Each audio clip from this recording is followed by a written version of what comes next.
You are now listening to Oversaturated, the podcast, hosted by Johnnie and Ralph. Now let's get it.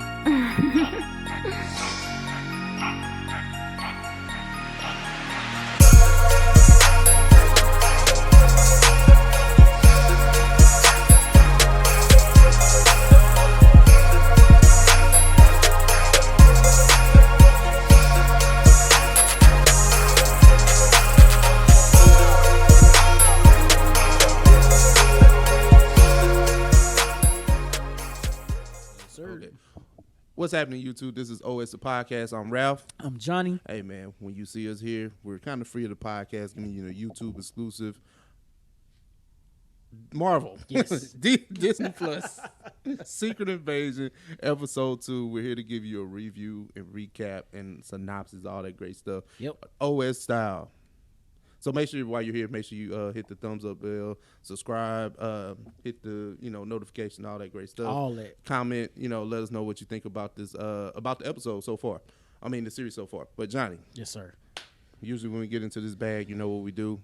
We give an overall thought about the show. I mean the episode, the highs, the lows, nuts and bolts of the episode, and the overall rating. But yes, sir. Episode 2, man. Hey, look. Episode 2. We progressing. Prisoner of the moment. You prisoner of the moment this week? No. Oh, okay. No, I'm not. Okay. No, I'm not. Okay. From what I'm seeing from Secret Invasion, these first 2 episodes, I'm really enjoying it. I'm really enjoying it. Episode 2 continues to have very, very great dialogue. We get to see some faces we haven't seen in the MCU in a while. And I don't know. I'm enjoying what I see. I'm liking what I'm seeing, man. I'm liking what I'm seeing. Well, I'm prisoner of the moment, damn it. Talk about this is probably the best episode of Disney Plus content from Marvel I've seen. Oh no, I ain't going that far. From beginning to end. I ain't going that acting, far. man. No, I ain't with you, Johnny. Okay, acting. that's fine. They smoking a lot of these niggas. What is you talking? This is the best one. I bet you I know what scene you talk about too. It's 2 of them, actually. 2 of them? Yeah. I think I know both. It's the train scene and obviously the one with Rhodey. Yeah, I knew it. I knew it. Smoking all the niggas. You're not lying. You're not lying. You're not I lying. ain't seen the acting that says it's good on Disney Plus. What shit is Sam Jackson? Look. Hey man, everybody else went to Shout out to the uncle. Everybody else went to same acting schools. I don't want to hear nothing. Same acting school. I told you I was jumping off the porch. He been acting longer. Man. What? See, you ain't lying. Look, experience is the best teacher. All right, but prisoner of the moment. But no, this was definitely a good. Great episode to me. I really enjoyed it. The acting performances, the way the story is progressing. I think it's progressing like at a good pace. Like I don't think it's too slow. Like I think. I agree. We getting to they it. get into it. We get into it. And they got to because we only got 4 episodes left. So they got to. They got to. Yeah. I guess you would start from the beginning. Yeah, start from the beginning, man. We get a recap of basically first Captain Marvel movie. Yeah. Skrulls come to Earth. They need a home. Nick Fury tells them that himself and Captain Marvel will basically help them find a home, basically. Yeah. And that's kind of where we pick up in episode 2, right? So we get another flashback. We in 1997. Yeah. We have a small group of Skrull refugees, which is crazy, right? Yeah.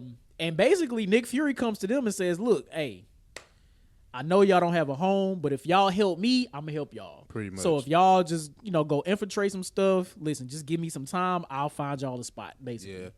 And it's pretty much kind of feeding the notion like, we see a young Gravik there. Yeah. So that debunks part of my theory. But we'll get to the other half at the end. Right. At the end. But just seeing that there's a young Gravik and, Nick Fury there with the Skrull refugees, and it's pretty much a broken promise. Mm-hmm. And that's pretty much what we're getting to. Like, Nick Fury promised a certain thing, and that's what led Gravik to the path that he's on. Exactly. So after that scene, we get right back to, we pick up right where the end of episode 1 left off, where Maria Hill, she's in the middle of that the square. She had been shot. Yeah. There's still chaos. Then we see somebody grab Nick Fury and throw him in a van, right? Yeah. And it's revealed that it's Talos. Yeah. So Talos got him out of there. And then we get to the intro. Real quick, though, what do you think about the intro? Well, the intros in Marvel shows have always been pretty good because they always have like an Easter egg or something of sorts. I think it's cool. Like I ain't honestly, I skipped it this week. So if I know. I was about to say if there was anything new this week, I missed it. Like, Well, no, and the only reason I asked is because they allowed it's AI generated. Like nobody actually created it. AI created it, and it's like I feel like you can look at it and tell it's weird. I don't know. I don't want this. No. Somebody draw it. Look, exactly. they don't strike though. Oh, damn. But no, all right. So the next scene right after the credits, we're on the train. Yeah. Talos, Nick Fury, they're on the train. They're headed. I forget where they're headed, but they have a long, drawn out dialogue. Nick Fury is basically going a roundabout way to ask Talos, what the hell is what is going on, my boy? And I knew as soon like it's kind of like I guess because you've seen like acting exchanges like that so many times, you just kind of knew where Nick Fury was going with that question or that story, right? Hey, pretty much tell me something I don't know. Yeah. And then he's like, nah, you're lying. The point of the game is tell me something I don't know. Right. And it was a great, powerful exchange between Nick Fury and Talos at that moment because a lot of the feelings were coming out. He's like, hey, you left. What was I supposed to do? Like, you left me here with no instruction, my guy. Right. Like you up there kicking it. Right. And I'm down here trying to find space for my people. Yeah, and he was like 1 million, but he was like when he told him that he's like, tell me something I don't know. He's like, it's 1 million of us. 1 million scrolls. When originally he thought it was just like a few hundred or a few thousand or something like that. I don't know what. But to go from that to 1 million, no, that's crazy. And like I guess that's the theme of the show, Secret Invasion, right? Because it's kind of like, how does 1 million? Like how do 1 million aliens land on here when we got Avengers and all Captain Marvel and all these people, right? We worried about Ronan the Accuser, but we got respectfully. And that goes to show you like as much as Nick Fury thought he was like in control or knowing the situation, he clearly he didn't know. And so the scope of what he thought he was dealing with has now grown exponentially. Yeah. Which is crazy. 1 million? So now we already thought or we already knew that the scroll could be anybody, right? Yeah. But now you have to think. We talking anybody on the planet. Like literally anybody. You got 1 million of them, and then when they all have their own little council, which we'll get to shortly, it's kind of like you got a secret meeting of the minds, like some Illuminati shit. Yeah, exactly. So it's like, what are y'all really doing? Because everybody doesn't view what we're trying to do in the same way. Yep. I don't think the Skrull Council wants what Gravik wants at first. At first. Now, there's levels. Yeah. Man, look, that's a whole nother. We'll get to that, right? Right. All right. So the next scene, we get to Maria Hill's funeral. Yeah. Funeral scene. We see Nick Fury there. We see Maria Hill's mom there. Yeah. And Nick Fury has an exchange with his mom and. She basically just wants to know how and why her daughter died. Yeah. And the last thing she was like, pretty much don't let what Maria died for be in vain. And one thing she said that was real powerful, it kind of gave you a little bit of Maria and her mom's relationship because she was like, I don't know why she believed in you so much or something like that. But whatever it is, don't let her what she died for be in that. Exactly. I was like, ooh, that mean mama and daughter been having out. Like, hey, like you just follow Nick Fury around, like you ain't doing nothing. We took you to Harvard, like you. Man, look. Like, you know what I'm saying? Like I ain't seen my daughter in years. Right, here your ass go. Shout out to episode 193. Y'all go check that out. Yeah, word. All right, so the next big scene we get is the meeting of the council. Yeah. Look, man. I don't know. Hey man, grab. Hey man, I like this, man. I like when it's like the coup de grace and all that stuff. You know what I'm saying? When niggas be on that switcheroo at the boardroom, like you know what I'm saying? It's crazy. Yeah, I loved it. But okay, let me ask you this. Yeah. It ties to this. But what do you think about Gia? Is it Gia? I think it's. I want to say it's Gaia. Gaia. Okay, Gaia. Yeah. Gaia and Gravik's relationship because it does. I mean, even though she's presumably his right hand, right? It seems like it. It seems like there's the relationship is starting to fracture. And then we talked about this briefly last recap about do you think Gravik still trusts her? Or is he just keeping her close? Like, I mean, is he keeping her close because he doesn't trust her? Or is it because you can see her struggle with the loyalty, like the loyalty aspect. Am I loyal to my dad or am I loyal to the cause? That's a good question because it seems like all the main characters that we have, Fury, Talos, Gaia, Gravik, right? Mm-hmm. It seems like every relationship that they have with other characters on the show seems it seems fractured somehow. Yeah. And I love the fact that we can't tell who's doing what, who's on the good side, who's on the bad. Like, we can't really tell because a part of me kind of feels like Talos might be secretly working against everybody. Like, I can't pinpoint it. Like, we know Fury has to figure out how to stop this shit, right? Yeah. But clearly he doesn't know where to start because where he thought it was 1,000, it's 1,000,000. Yeah. Gaia, she was reporting to her dad, but still reporting to Gravik, but we can't really tell who her allegiance lies with. And then Gravik seems like he knows what's going on with Gaia, but we don't really know if he really knows. It's kind of so like, and that would be such a character flaw in Gravik if he lets Gaia still kind of play him in that way. It's kind of like, bro, you on top of everything else, but that.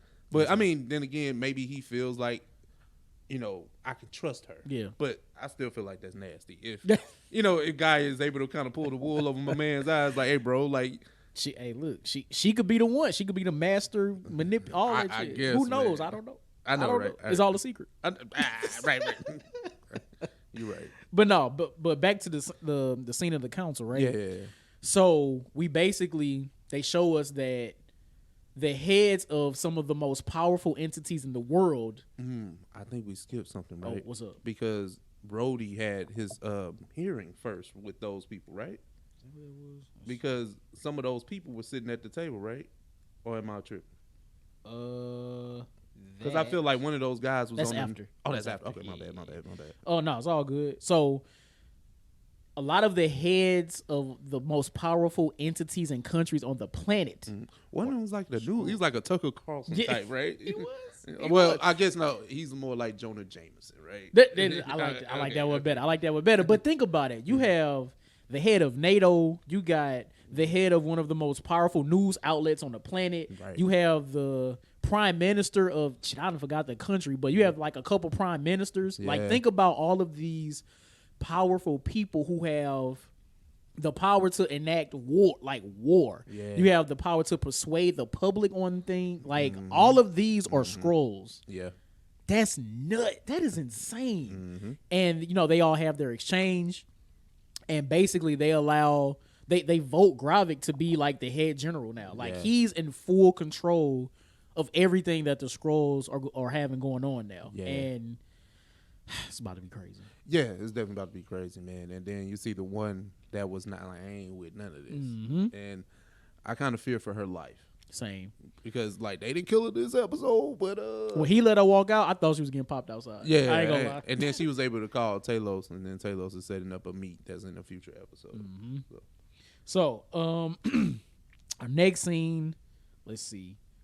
So at the beginning of the episode, when all that was going on, after the bombs got after the bombs got detonated, the guy there was a Skrull that was impersonating a human from Americas Against Russians or something like that. He got captured, right? Yeah. I'm American. Yeah, that was him. That was him, right? I think I skipped the scene. He basically gives capture, right? Then we have the young lady that talked to Fury in the first episode, going there to interrogate him, to try to figure out the information that he knows on what's going on with the Skrull hub that's in Russia. She interrogates him. She injects him with some type of, I don't know, like some type of acid or something that makes his blood boil, basically, right? So he ends up giving her names. I love that exchange, bro. Like that whole scene was crazy. It really was. And you know what that kind of reminded me of? Remember Extremis from Iron Man 3? Yeah. That kind of reminded me of that. And I'm glad you said that because remember when Gia was looking at it was like a computer screen, like, they doing the whole Super Skrull thing, right? Yes. Extremis was one of the things on that list. Right. So that might be Right. So I'm glad you brought that up. Right. Mm-hmm. There were a couple other things on there as well. Right. Mm-hmm. So you had the extremist protocol. Yep. They had a sample from Groot. Yeah. And then they had a sample from Cole Obsidian. Mm. One of Thanos' henchmen. Okay. The big brute one, right? Okay. Somebody made a good point. Those three, right? Those three samples that they had will give the Skrulls somewhat the power of the Fantastic Four. So like Mr. Fantastic being able to stretch out like Groot. Yeah. Extremists will give you fire properties like Johnny Storm. Yeah. And then Cole Obsidian will give you basically superhuman strength like the Thing. Yeah. Okay. So I thought that was a cool correlation. So I don't know if that's going to play into what may happen in the Fantastic Four going forward, but That's a dope. I thought that That's a that dope. was He said, fire. "Hey man, let's cut to it, man. Let's do it. The Don Cheadle Yes. or Rhodey. Yes. Let's just say Rhodey. Rhodey. Rhodes. Colonel Rhodes. Yeah, Colonel Rhodes, pretty much being the liaison for the United States, coming to sit in on this panel because we called it. It was like, hey, Nick Fury did all that stuff and cameras was present. So now Nick Fury back. They were like, hey, that's your man's, right? Right. That's your man's. We need you to your man. Like, I don't know this Nick Fury. The Right. legend. He kept doing it allegedly. Allegedly. He's like, I don't know that could be a camera trick. That could be a Russian camera trick. I was like, hey, yo, He was talking. He been mad political right now. was He's talking. like, hey, he was like, Slovenia say one more thing. Like she pop out one more time. I'm carpet bombing. I'm like, what damn? Talk your shit, Rhodey. But no, I mean, this is an interesting play, right? Because I didn't know Rhodey. I thought Rhodey would have had like a different like role, if that made sense. Because he's still Colonel. Like he's still Colonel. But I thought he'd have been like a little bit higher because if you're speaking on behalf of the country, like you're not Secretary of State, like you're not Vice President, like you're not like I'm glad you said that, and this is why I think he's a Skrull. This is why I think. only because he ain't got no promotion. That's not the only I was thing. gonna say only because he ain't got no promotion. Like I was just looking about the promotion. for look, we're trying to get our people in higher places, right? And we'll talk about that. Yeah. So not only that, but the way that he was talking to Fury. First of all, Rhodey and Fury's conversation, right? This is the blackest dialogue we've gotten out of any Marvel. We've been in Wakanda 3 times. Uh-oh. Remember when the other black Captain America? Remember they had a lot of blackity black conversation. Remember when he was talking to Sam? No, see, that's why you might got. Okay, Nah, you know, right. but Nah, I mean, this is one of them. This is this is one of them ones. But though. this one of the ones though. This is one of the ones. Because I guess because it's between two main characters. We never gotten that before. True. We never got that. This is before. true. And I also noticed that Rhodey called Nick Fury Nick instead of Fury. I feel like anybody that knows Fury for real, calls him Fury. Nobody really calls him Nick. That's fair. I never thought about it like that, but I just knew he was talking to Nick. No, Fury. he was going crazy. He was going crazy. I was like, yeah. But no, it was like a great acting exchange by two great actors. Absolutely. And I was just like, wow. But just the level of realism that they talked about, like we had to wrestle these positions from people that are very mediocre, that don't look like us. That, that's a conversation that's very real and very transparent amongst black people or just people from another hue. Right. But, It is what it is. But he thought that Rhodey would be his friend in that moment, but Rhodey is okay.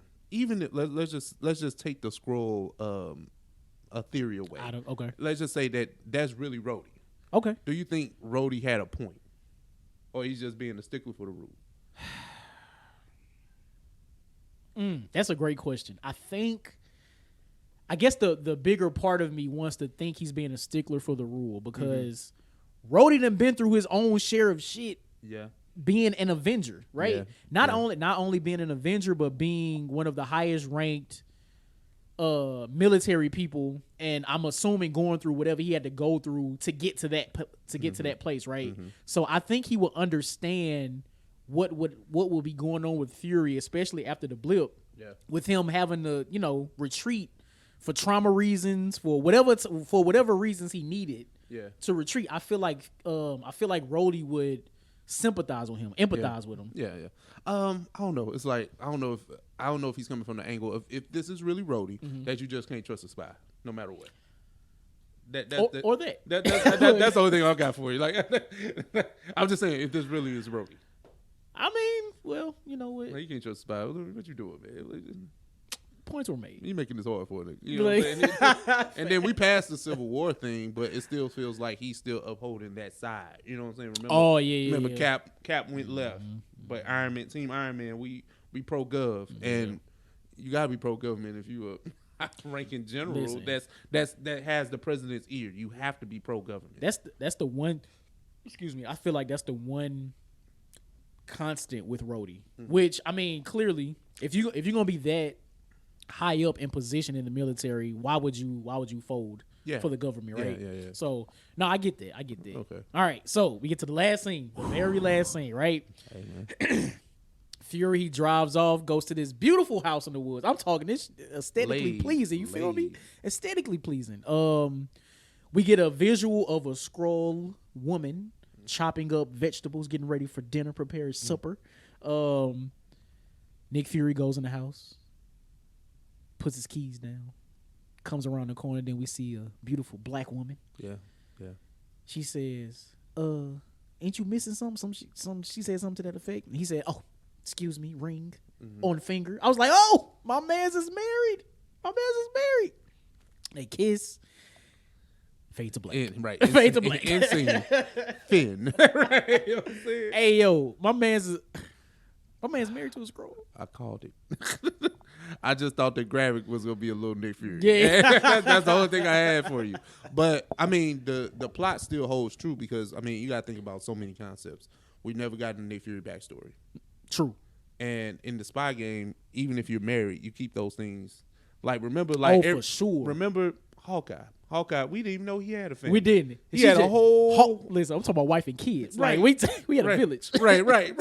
They just showed up at Age of Ultron. Like he teaching them out. He teaching the little Kate Bishop. We thought it was Kate Bishop. She teaching her with the little bow and arrow. So you got time with them. Like yo, you really good for real. Tony Stark, like these are little agents.